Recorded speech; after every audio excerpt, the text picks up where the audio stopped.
thing is that the other music wasn't as good. That music was magic. I just like, I feel like if he was working with the right people, that guy's a bad motherfucker. That song's so good. I've listened to that song 1,000 times. Every time I listen to it, it just brings me back to 1969. I just imagine that dude on stage singing that song. I'm gonna see all those people dancing. Like, that song was fire. It was fire. He just nailed it. And he just, I don't think he ever did it again. I mean, I never heard another song that connected with me that he did. I might be wrong. I haven't heard all of them. Maybe he did another one like that. Well, I remember we were really into Johnny Cash growing up.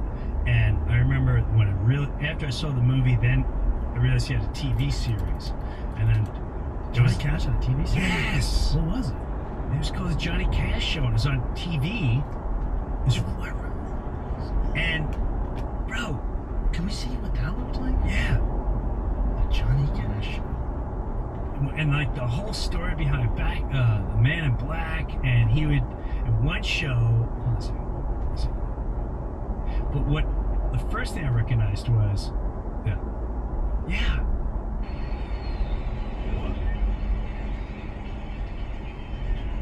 And I can't remember if it was live or... Was this in Nashville? I don't know, to be honest with you. Wow, look at this.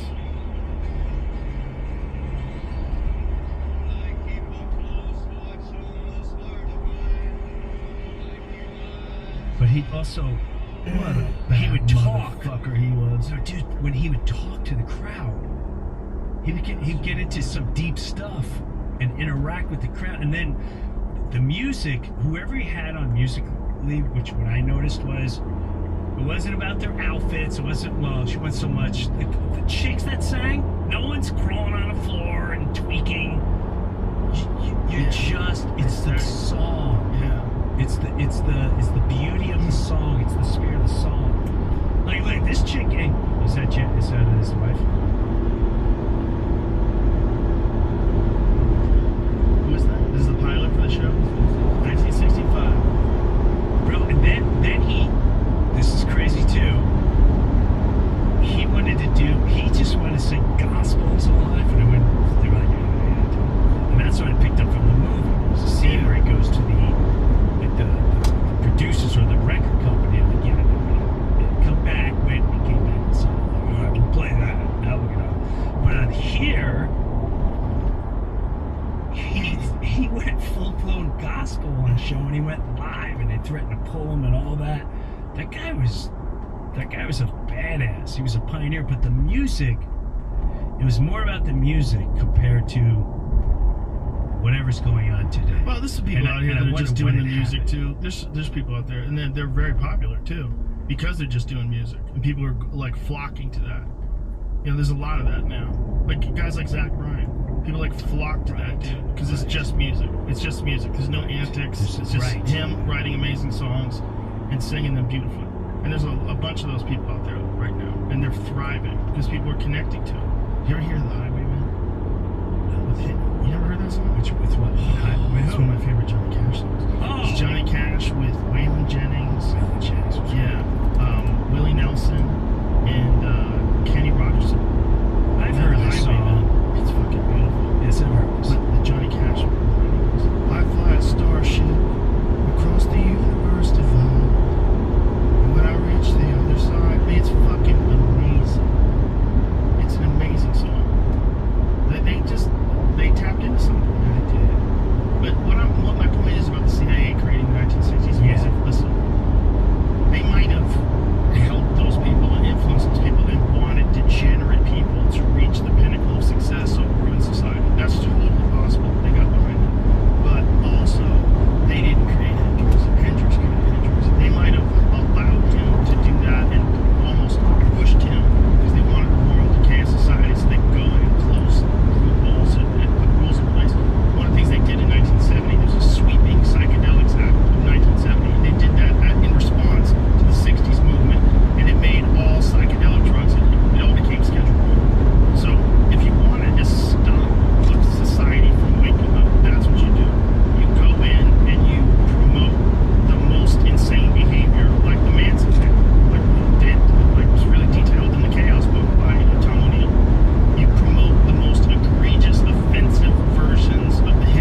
much about it, but he mentioned, I said, what'd you say? He's like, something psychedelic. He goes, yeah, we do psychedelic treatment and we're curing a lot of veterans, and I can't vouch for that. No, they're but it definitely fascinated doing that. me. And he said, yeah, they'll find God, or they'll face their worst, the PTSD or whatever. And I don't know this for a fact. I have no clue, and I don't No, want to I do know it for a fact. But I this can tell dude you. told me. It's I'm like, MAPS, a multidisciplinary association for psychedelic science or psychedelic medicine, whatever the S is. but I was fascinated. I mean, he was dead serious. No, they do it. They do it Yeah. with a lot of different soldiers, specifically with MDMA. They use it.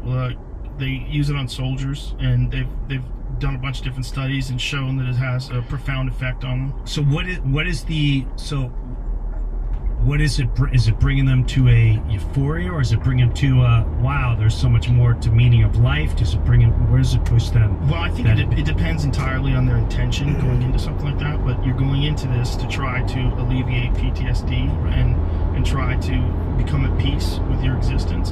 And for a lot of them, that's really hard. To tell someone to go to war and kill people and then come back and just chill and be normal, that's really hard. And no one understands that other than them. Everybody else just takes it for granted. Right. They don't understand.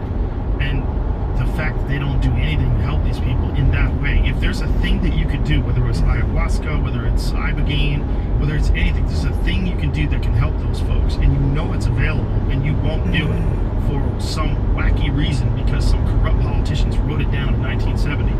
That's insane. We know too much now. We know too much for it to be wasting any time. There's people that are committing suicide every day. There's veterans that are taking their own lives that can be helped. That's a fact. That's real. That's happening right now.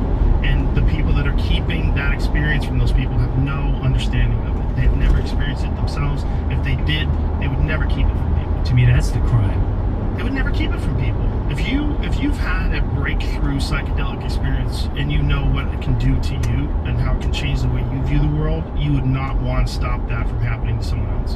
The only time I would ever want to stop that from happening to someone else is if someone has a psychological condition that makes them fragile. Maybe they're schizophrenic, maybe they've got something else going on, maybe they're on medication, they can't do any psychedelic. There's people like that that are real. You got to know. But the only way you know is if that stuff's legal. And if they do studies, and if they really understand how to the correct dosage, and you get it done at places where they're legitimate professionals and counselors and people know what to do. That's possible, man. And that could literally help elevate us out of this fucking crazy mess we're in right now. Yes. It'd be the best way for people to wake up and realize these insane, destructive patterns that we're all in. It's nuts that that's still going on. It is nuts that it's still going on. But And I then think it's yet at a you'd be the race. first to send them without even thinking about something like that. I think This has to stop. There's a race of connectivity and control. They Yes. both happen at the same time. Yes. But the human race is getting more connected with each other than ever before. Yes. There's a new Yes. Samsung Galaxy phone that's coming out. It's the Galaxy S24 Ultra. Is that what it is? Yeah, S24 Ultra. So what this phone can do that no other phone has ever been able to do is it translates things in real time. So you'll be able to talk to someone who's speaking Spanish, and you'll have your phone out, and you'll have earbuds in, and it'll translate in real time what that person's saying.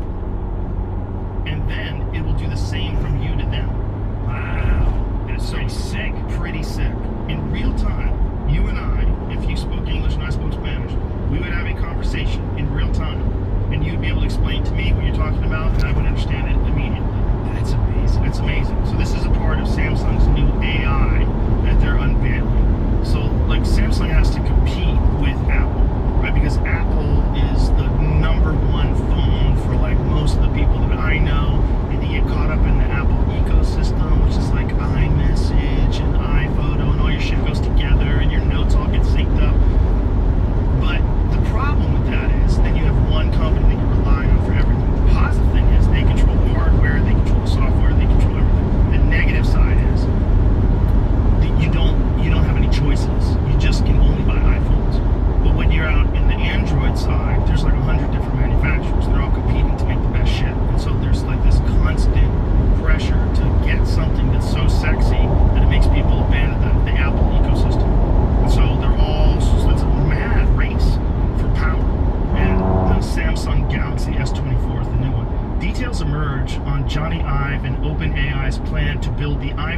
artificial intelligence. Oh, they're gonna kill us all. There's been over like 20 Apple engineers or developers That left and went to that. and gone to join this company. Oh my God, we're fucked. So, but what's interesting about this Samsung phone is that might be a way to get people out of the ecosystem. If you could be the first to implement something like that, with real-time translation. Imagine that you go to connection. Italy, Wherever.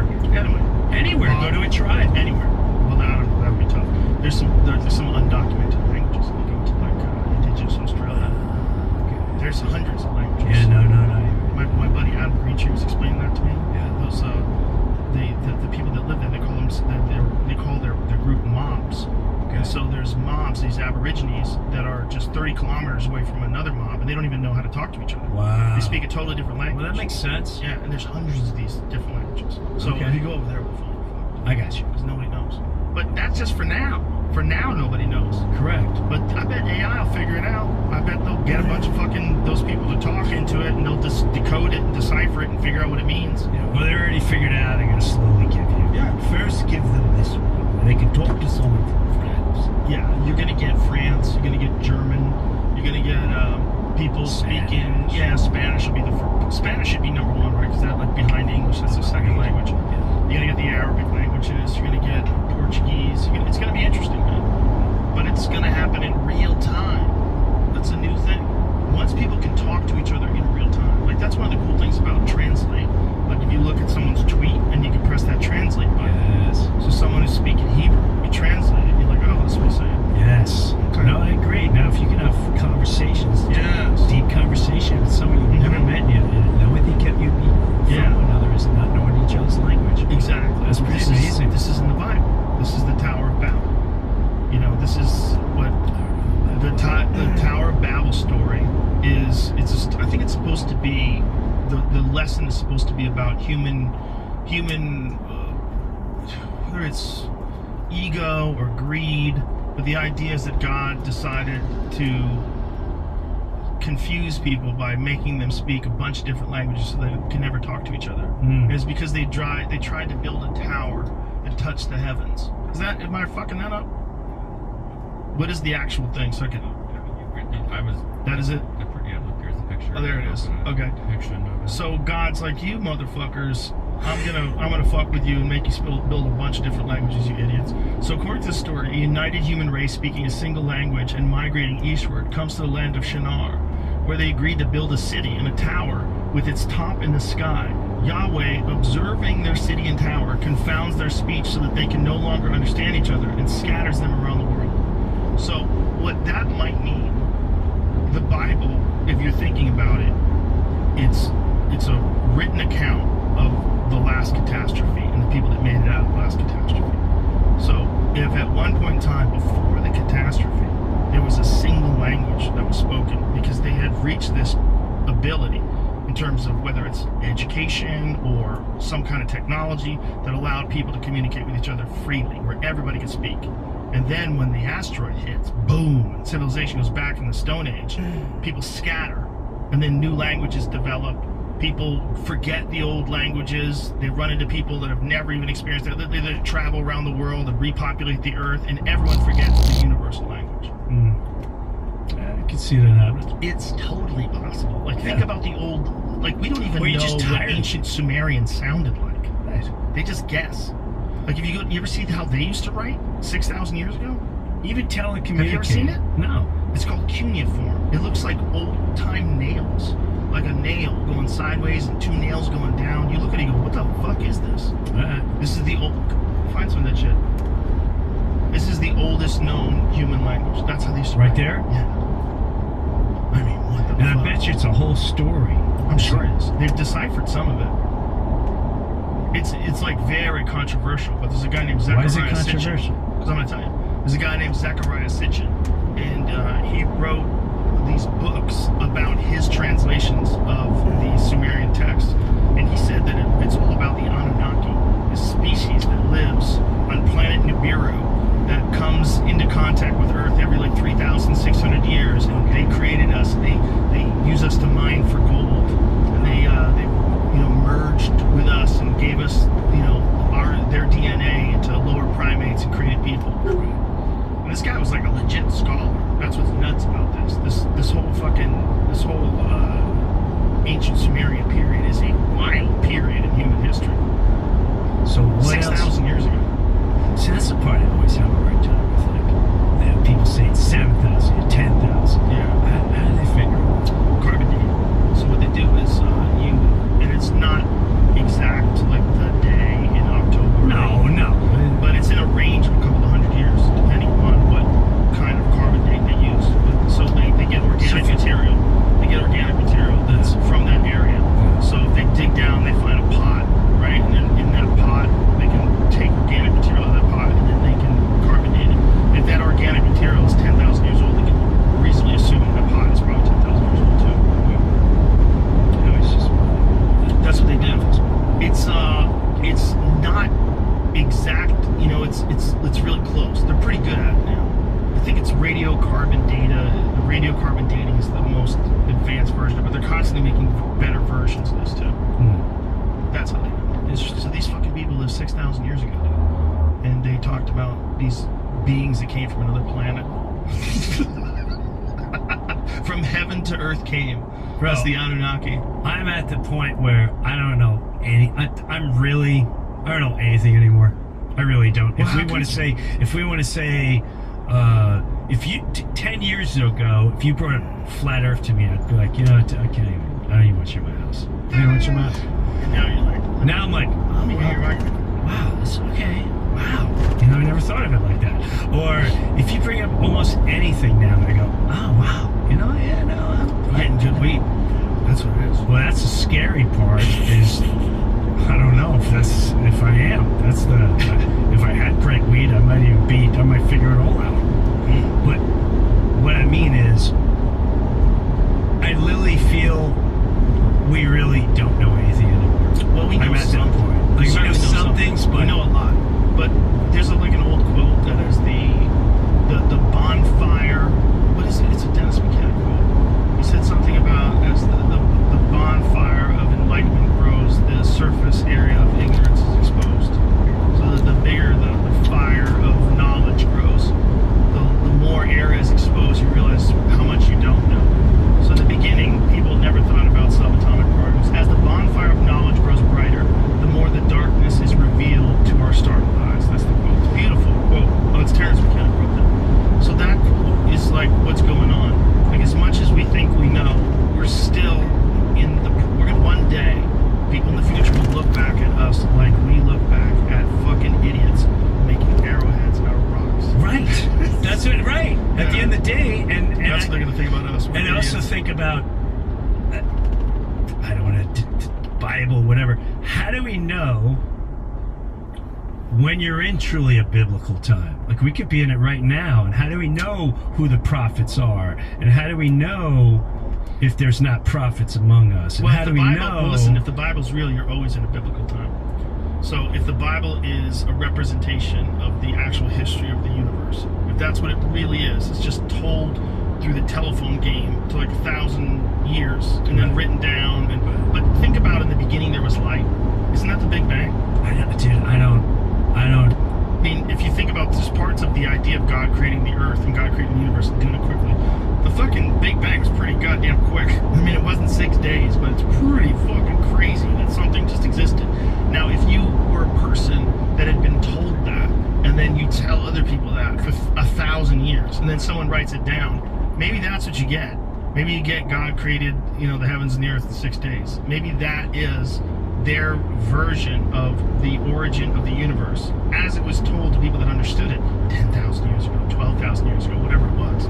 And then when we got wiped out and we had to refigure things out again, we just get these stories, these whispers of the past. I feel we should always be writing the new future rather than depending on depending on the past. Depending on the past, start writing the now for the better and create the new story. I think we are doing that. I do too. I just think it's a long, arduous process, and it's not linear. It's not like you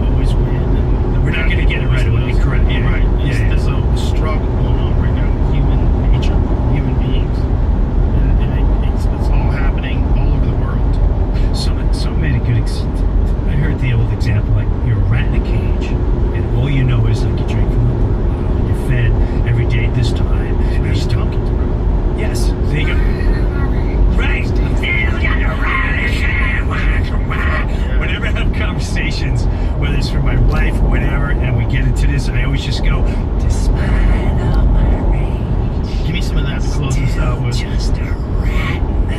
Wah, wah. You figured it all out. God, that You is can the figure it all Teenage out. Angst song. But we can talk about everything and anything over and over and over. At the end of the day, despite all my rage, still just a rat. The way he says rat in the cave. Wah, wah, wah. So amazing. Yeah. And you take the cage off, a lot of them still don't leave that perimeter. People don't know what to do, Jim Brewer. Dude, it's a great song. What a Oh great my day. God. Thanks for having me. My pleasure, my brother. It's always good to see you. Thanks for the We've invite. been friends for It's a great long seeing you. time. We've been friends for a long Yeah, time. man, you're a good I love human you to being. death. You I are love you, too. bro. I love you to I life. love that we've always been close all these years. Me too. We've been friends for how many? Dude, it's 30 Like 2 years 1990. now. At least might be 34 years. This 35. I want to say it was 91. Yeah, somewhere around that. 91, maybe.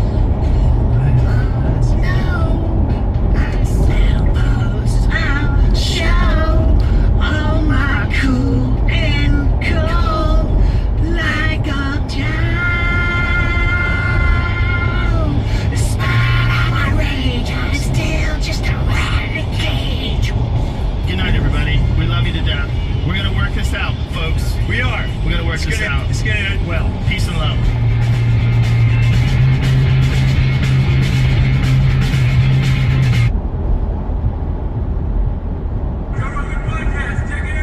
The Joe Rogan Experience. Drink my day, Joe Rogan podcast my night, all day.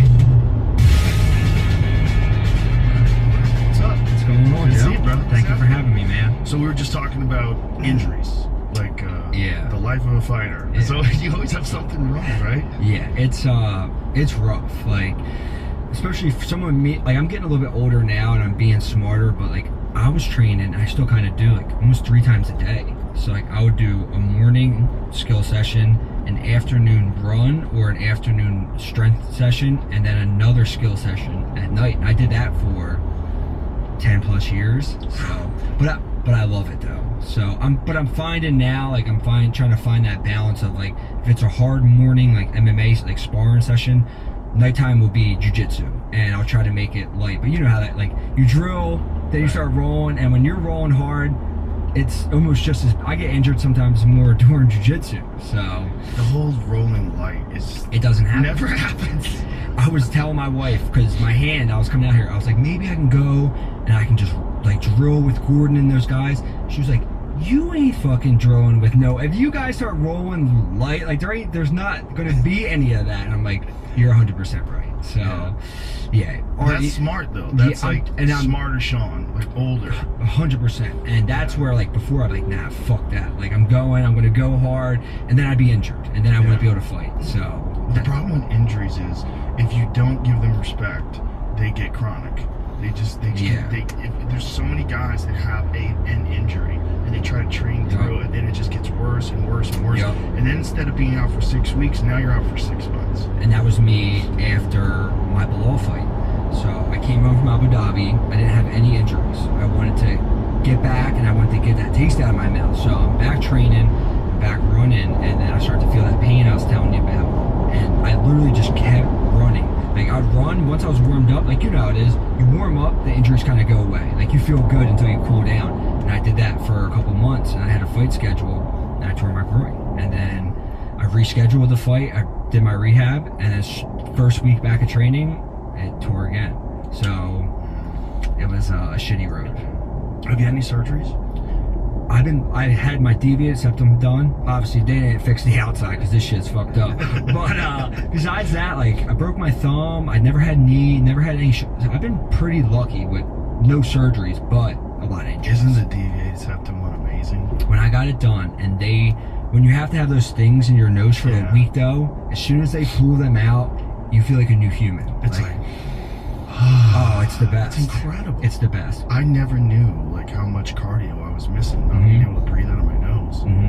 Look at like Drekus, Yeah. like Duplessis. Yeah. When he got his nose fixed, like he used to always fight with his mouth open, and people thought he was out of shape. Yeah. And the guy just can't breathe out of Yeah. his nose. I think at some point though, you have to open up your mouth, obviously. Like, but I do all my zone 2 now, on the Echo bike, mouth closed. Like, and now I just started doing mouth tape when I sleep. My recovery on like my Oura ring went through the roof.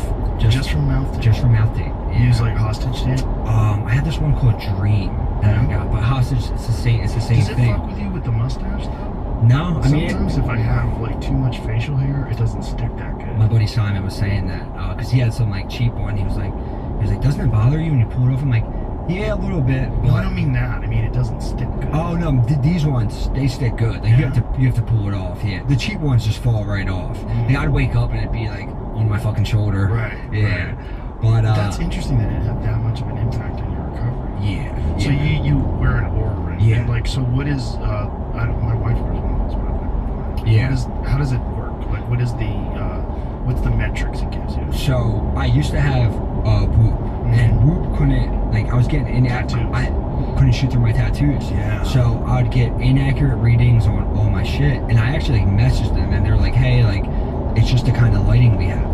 Like, so I would wear it here, but then it would go up on my wrist, and then on my like I had nowhere I could wear it. So this was like the next best thing, but it does the same. It does HRV. I really don't care about that. Like if I'm going to track my workouts, I wear the Pulse or like the MyZone. So I'll wear those. But yeah, it does your sleep, does a lot of things. And this I got a new one, Morpheus. I have Morpheus. I have Morpheus too. That app is outstanding too. I have Morpheus. I really like that. You do the HRV in the morning and stuff like that. Yeah. I love buying them and I just try them and I like compare them. Like I'll wear everything and I'll do the Echo bike workout and I'll compare like my heart rates and stuff like that. So yeah, it's fun. But when I got my nose fixed, it was a game changer for sure. Yeah, it's just such a different thing to be able to breathe out of your nose. But it's interesting to me that the sleep that you're breathing, I just always wonder why. Yeah. Why breathing through the nose while you sleep improves your recovery. Well, I'll snore. Like if I sleep on my back, my wife will hit me and she's like, you're fucking snoring. I'll turn on my side and I won't snore anymore. And then I added the mouth tape and I just started doing no THC, but just CBD gummies. And my wife too, she's a nurse. She's like getting the best fucking sleep she's ever had. Our deep, because you can see the deep sleep on there. I have the 8 sleep mattress too.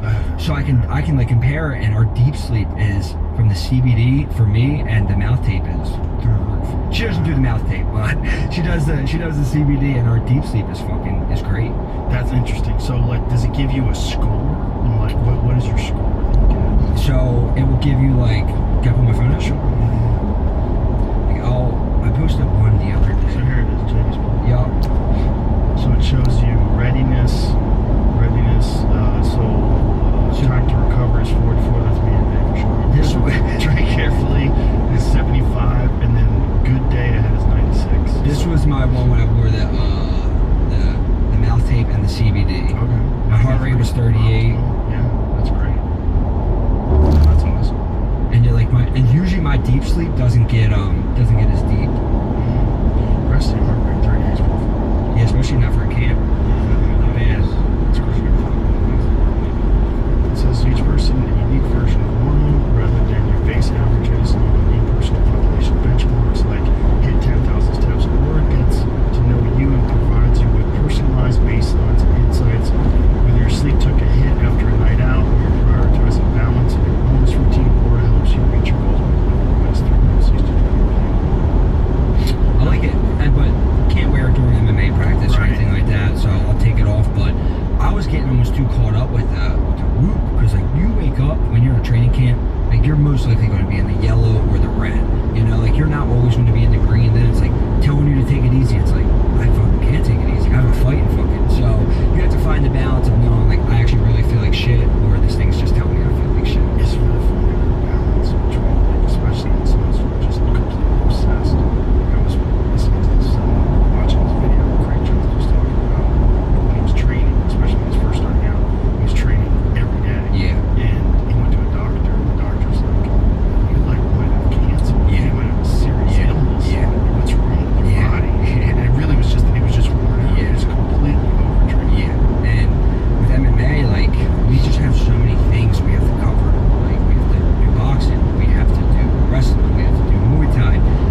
best. Which is such a great machine for your legs. I mean, it just puts all the weight on your hips. You're not compressing your spine at all. Yeah. And yet you can get like big numbers. Yeah, you don't have that bar on your back. Yeah. That's like in camp we do a lot of the belt squat walks. So we'll do 3 5-minute rounds of. We'll put on like if I'm fighting 170, we'll put on 170 pounds and we walk for 5 minutes, like just side to side. Rest 1 minute and we do it for 3 rounds. So, but by the end of it, your hips are cooked. But it's good though. Like I don't have that bar on my back, and like you said, it's compressing you, and that's how you That's get another Louis Simmons invention. That fucking guy was a genius. best.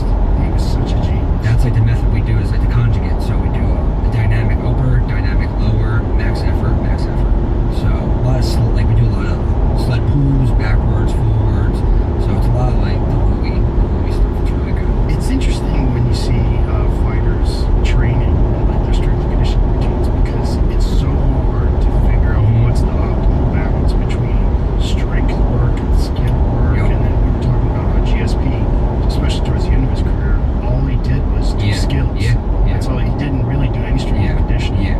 Well, because if think about like like NFL, like if you go into the Eagles or the Steelers, like they might have different coaches and small things they do, but almost everything they're doing is going to be the same. Like they have that strength system figured out. MMA guys, I know guys who don't work out at all. I know some guys who do bodybuilding. I know guys who do powerlifting programs. So no one has it like figured out yet to where like maybe in 10, 20 years from now they will, but right now no one's got it figured out. So we're all kind of just trying to see what works best. Yeah, I think there's like the Sam Calavita method, Yep. which a lot of people Yeah, like. I was listening to Bo with he's a wild man. He's amazing. Sam does some crazy shit. He does. But like you were saying that Bo, I think there's definitely a point of no return where you go too hard and those workouts like they kind of start to pull away from all your skill training, because if I have to recover for fucking 4 days from a bike workout, I just missed maybe potentially 8 sessions that I could have been working on my skill. Yeah. So, and that's something I'm still like I had to figure out. Well, you know, Mark Marinovich, who was training BJ Penn, when BJ was the fucking man. Yeah. There was a time where like people forget, there was a time when BJ was in his prime where I would put BJ against any 155 pounder that ever lived. He was a monster.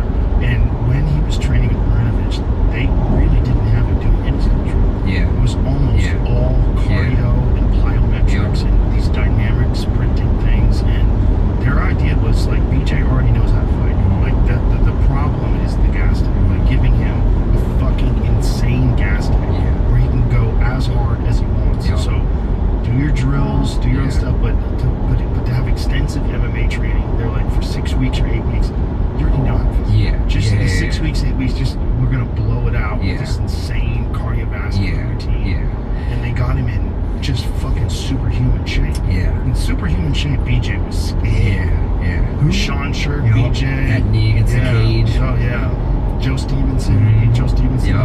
That was he was a monster. Did he move up to 70 before or after that? Well, he moved up to 70, I think, for fun. You know, because he didn't even really move up to 70. He just didn't diet. He probably walked around 170 pounds. He was pudgy, like he wasn't. When he beat Matt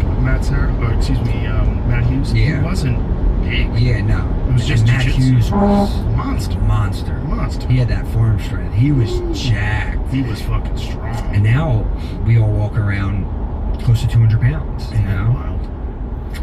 Close to 200. Like I cut from fight week, I show up, I'm 190 pounds. What's the heaviest you ever get? I used to get heavy. Like I'd be like 205, but when I was younger, I'd go out after a fight and celebrate, eat like shit, and drink. Now, like I don't drink alcohol. I don't eat bad. Like I ate bad Sunday the day I got home from Austin with my wife, and I felt like a piece of shit. Like I go so hard, I'm like I never want to feel like this again. So now, like 195, 197 is like the heaviest I'll get. That was a big win for you, though. It was. But I need to get back, and I got into it. But 195, like 10% body fat, like that's where my DEXA scans at, and that's where I feel great, like 195, and then I'll slowly get down to 190, and that's where I start my like actual order cut from. So they weighed me in the back at that fight. I was 193 right before I fought Kelvin. So I know what I'm saying. 23 pounds. 23, yeah. That's nuts. How bad do you feel when you step on that this last one was I was on weight the night before. I had like probably 3 liters of water that day before I even went to sleep. So I woke up, I was 178 on Thursday. I went to the sauna, I went to like a fucking LA Fitness right by us. I cut 8 pounds by accident. I cut all my weight. I weighed myself in an hour. I was on weight. So I hit up, I worked with Charles from the PI, the Feather Best. Hit him up, told him what happened. He said, hey, gave me the exact amounts to drink, and I was drinking and eating on Thursday. I think I put back on 4 pounds. I went to the sauna that night. I cut all of it in 30 minutes. I'm always on weight the night before. I never ever want to wake up and know I had to go cut weight, because those sweats are so hard to break. Like when your body fat's that low, to break that first sweat, like it's fucking hard. So I'd like to get on the night before and just be done with it. There's different schools of thought. Some guys like to just have a good night's sleep. They don't, because they say they can't sleep when they're cutting. yeah. I feel like you're already into that cut though. So you're like, if you're gonna sleep bad, like I think you're gonna sleep bad regardless. So I'd just rather not have that stress of like, fuck, I gotta wake up and cut. I know guys who wake up, they cut 10, 15 pounds. But that's how we used to do it when the weigh-ins were at 6 o'clock, because you had all that time. Now they're at 9, so I try to sleep till 7, get up, and then you have to be over there by 8, 8:30. Try to be one of the first ones on the scale, and then just start hammering those liquids back in. I wish they would let people do this. I feel like if you're gonna allow people to have these massive cuts, Yeah. you're gonna have better performances if you can let them do it. We used to fucking, like, we'd get hooked up with the IVs, and we'd feel like Superman, like 10 pounds immediately. That's the only negative aspect of it. They say that it can mask performance-enhancing drugs, but I think the solution to that is test the guys, like as they're cutting. Like test the guys before they rehydrate. Yeah. Test them down, so that way you know. Like they're not on. If you took something then, it's not gonna hit in 10 hours. Guys are definitely still doing it. Guys are doing it 100%. And now with this new thing that we're on, You think guys are doing IVs? oh, 100%, 100%. No shit. Yeah, because if guys are cheating and getting away, because guys are definitely getting away with taking PEDs, there's a way to get away with, like, what are they going to test for? The traces of the plastic in your blood? I think that's it. Yeah. But from what I heard, like, we're drinking shit that has plastic in it all the time. So how are you going to know it's an IV? That's a good question. You know, I was hoping that with this new thing with USADA being done, we were going to be able to IV. But I was talking to Charles from the PI. He said like the science, I don't know behind it, but he was saying it's better orally to do it anyway. Like you're better off doing it with the amount of time we have than an IV. So I'm like, hey, I get all my weight back on. I can't complain. But why is it better oral? It seems like getting it right into your bloodstream would be quicker. Obviously you do it these. Yeah. So I used to, like, it'd be after cutting weight, so I'd be super bloated afterwards. I mean, you get bloated from drinking your liquid you have to put back in anyway, but that's the only thing I'm thinking, like maybe it'll just fuck up your stomach more, but I don't know. It's such a weird It pill. is. And it's so interesting when you have something like the UFC PI, which is like super high tech, super scientific. They tell you how much water to drink. Yep. And it used to be guys were just kind of winging it, and they would fuck it up one time and get it right the next time. Like they give us a sheet because we have Joey Pfeiffer fighting December 10th. He has a main event, so I'm going to go out there, do all my testing, and they give you a sheet. Like they know how many calories you burn at absolute rest. Like they know like your body like better than you do, and they give you a sheet. Like after you weigh in, you need 4,500 calories. You need like 1,000 grams of carbs. You need like all these different macros, and it's right there. Like it's.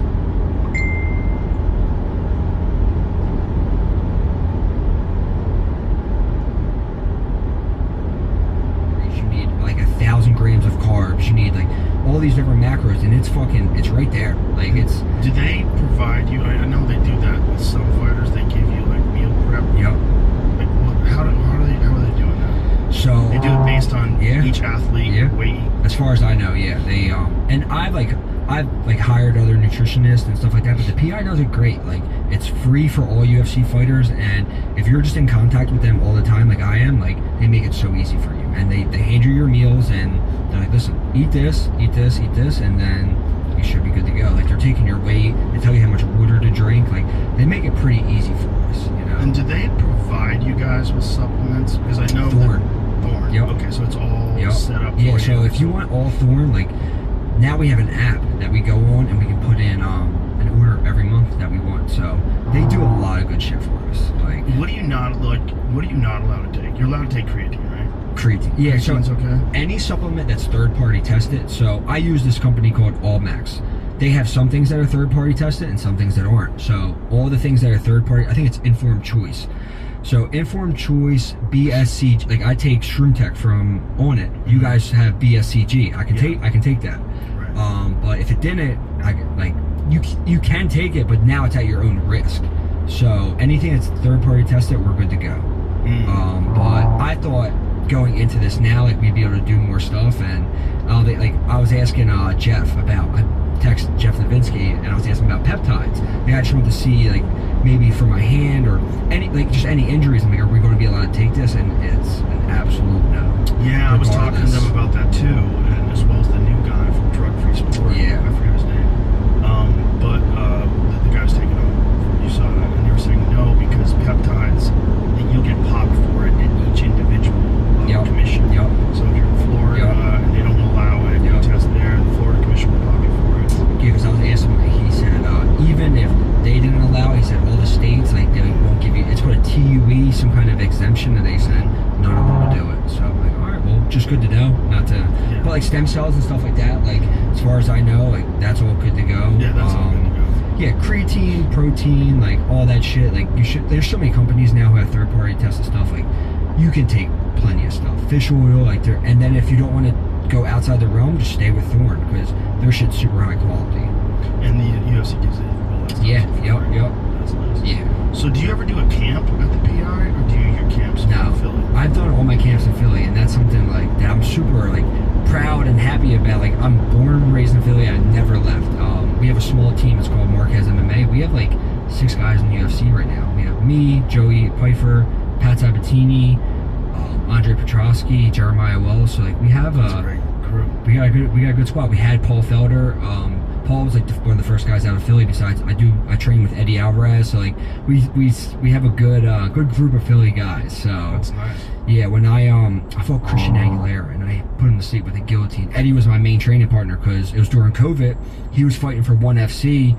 No one was training, and he hit me up. He was like, "Yo, are you guys training?" I was like, "Fuck yeah, we're training." We had all of our windows like ducked because in Philly, like you weren't like they were shutting shit down, and but we all had fights, so we're fucking training. So me and Eddie got super close during that.